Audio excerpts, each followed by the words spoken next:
I work the night shift at a small-town motel.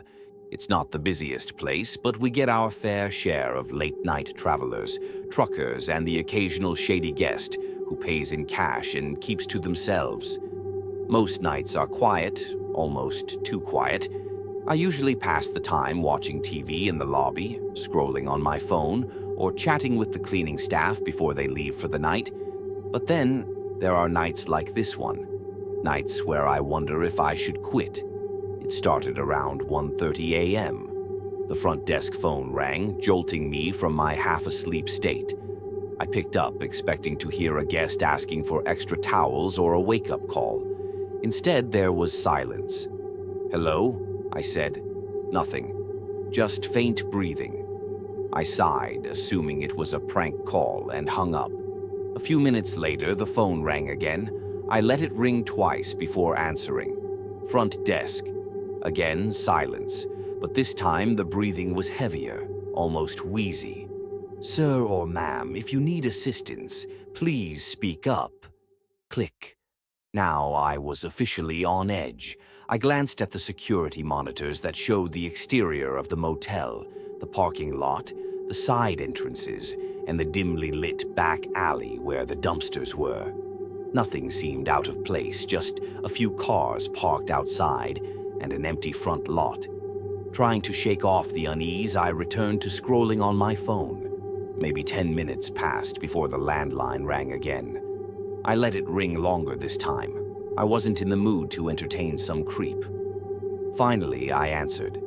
"Look, whoever this is, you need to—" A low, raspy voice interrupted me. "Room 203. Click. A chill ran down my spine.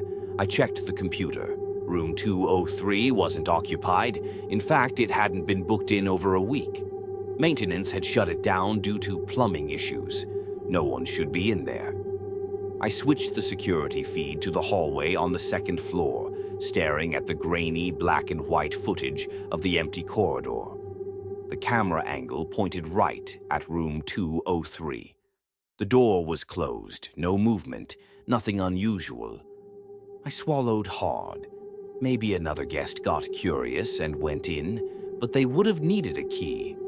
And I definitely didn't check anyone into that room. I stood up, hesitating before grabbing the master key from behind the counter. Against my better judgment, I took the elevator to the second floor. The hallway was quiet, the air heavy. The fluorescent lights buzzed faintly overhead. When I reached room 203, I paused. There was no noise from inside, no TV, no shuffling. I knocked. "Motel staff, if anyone's in here, you're in the wrong room." Silence. I knocked again, a little harder. Nothing. I exhaled sharply and slid the key card into the lock. The door clicked open and I pushed it slowly. The room was dark. The curtains were drawn, blocking out the parking lot lights. The air was stale, like the room hadn't been touched in weeks. I stepped inside, fumbling for the light switch. The second the overhead light flickered on, my stomach dropped. The bed was a mess, sheets crumpled, the blanket half on the floor. The closet door was slightly open, and on the small desk near the window, there was an old, dusty motel phone with the cord ripped out of the wall. Then I saw it.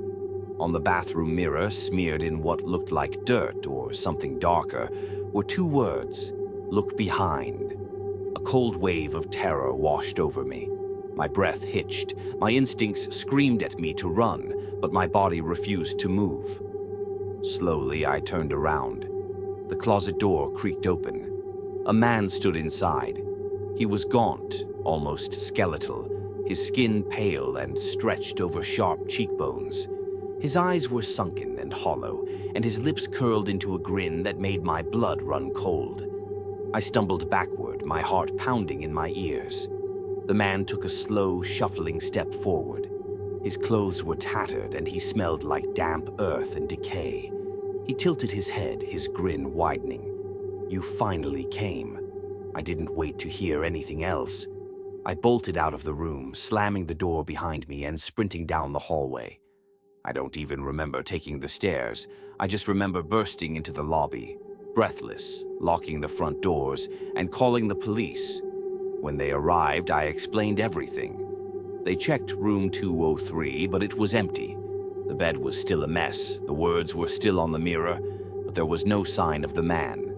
The closet was open, but it was empty. The worst part, the officers checked the security footage. The hallway camera had recorded everything. Me knocking, me entering the room, me turning around in horror. But the closet door, it never moved, and there was no man inside. The footage showed me reacting to something that, according to the camera, wasn't there. I quit the motel job a week later. I don't know if what I saw was real or some kind of hallucination, but I know what I felt. I know what I saw in that room. And I know that if I had hesitated just a little longer, I might not have made it out